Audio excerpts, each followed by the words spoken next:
And so let's start with that.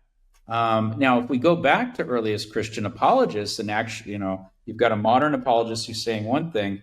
Go back to the earliest, the grandfather of all apologetics, Justin Martyr. Well, he's not special pleading. He goes the other direction with this. He says this is just like what you're used to with the sons of Zeus and the Caesars and so forth. And so his argument is that there's nothing new. In fact, that's exactly the words he uses in Greek. It's unambiguous. There's absolutely nothing new with what we're doing with Jesus in our storytelling than what you're doing with your own demigods in your tradition. And so why are you killing us? That's his argument. That's his apology that he's making there. That's the opposite of special pleading. I respect that, actually. And so if you go back into antiquity, if you look at some of his sources, he brings up people like Romulus. This is a founder of the empire who also had road encounters and had apotheosis, gave a great commission on the Via Appia, and it was one of the most famous individuals that was translated in the ancient world. In fact, when he was translated, it says his subjects fled in fear, kind of like the ending of Mark, actually, and so there's a calendric celebration of that throughout the empire. The people would reenact that in the cities, that particular event, and so he's taken up into a cloud right in front of them. And so it is a very, very important story. And most of the historians were obliged to include it. He has a road encounter, like I said, but he's not the only one. Aristeas of Proconnesus has a road encounter after he died. He dies in a fuller's shop. He's supposed to be a son of a god. He's a wonder worker. He's a poet. He's a divine kind of soothsayer. Dies in this town, and the shopkeeper closes shop and goes to inform the family. Well, when he gets back, the body's missing. It's vanished. And now the place is still locked up. So how did he get out of there? There's a question. He didn't have the keys to lock anything. And then not long thereafter, someone comes and says, hey, we saw him on the road to Cyzicus just now, and he looked, healthy and fine. And all of this. And so there's this road encounter. It's very much like the road to Emmaus in some ways. Now, this predates the New Testament by centuries. So Aristeas, and then he comes back again centuries later and actually writes a book, has an appearance, writes a book, leaves that for everyone, and then says, hey, build a kind of a shrine to me here next to this other deity's temple. And so they go ahead and do that. And so he's worshipped as divine as the result of of his translated state, his post-mortem resurrection, so to speak.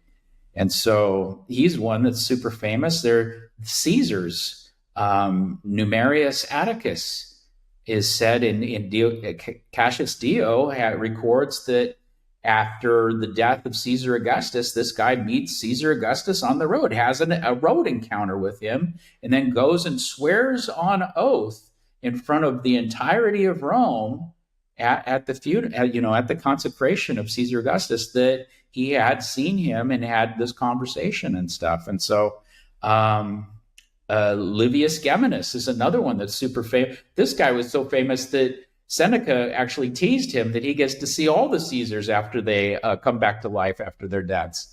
And so he meets them. He has all these road encounters constantly with each one. And so, and even some of their relatives. And so some of the aristocracy in Rome, they also received this kind of post-mortem exaltatio and in their memory. And so again, Proteus Peregrinus is another one that's super fun.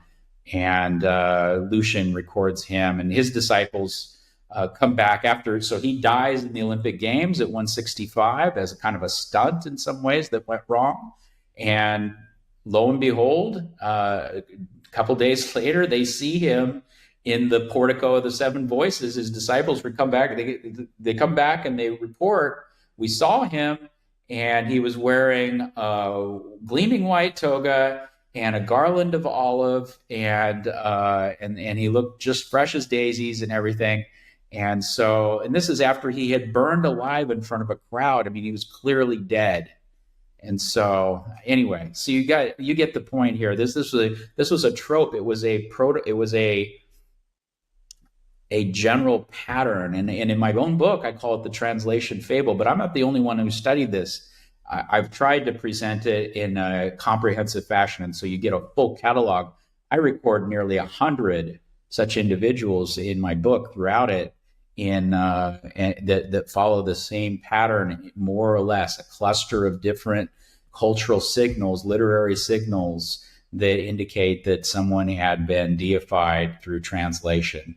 And that's really what Paul is doing there. He talks about appearances and he talks about eyewitnesses. Now, those are two things that are conspicuously part of the translation tradition that are absent from other resurrection tales in the ancient world. Who else? Name one other person that rose from the grave and had appearances and eyewitnesses, that people talked a lot about the eyewitness of this or anything. It's not a thing. No one's talking, like Lazarus when he comes back to life. No one talks about the eyewitnesses that are there. No one talks about setting up a cult shrine. No one talks about him having appearances and coming and going and walking through walls and having to eat fish and all this stuff. It's just not a thing. And so, and you can go back through any number within the biblical tradition, go back to Elijah and Elisha.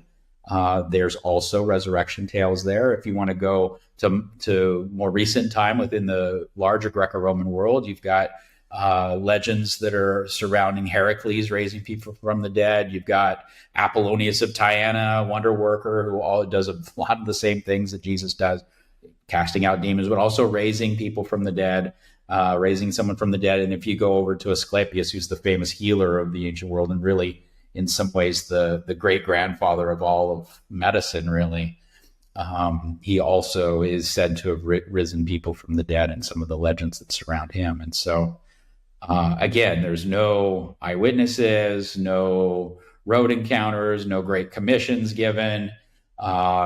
There's no appearances or ascensions or any of that stuff associated with any of those individuals. That's all a cluster of themes that go with the translation legend.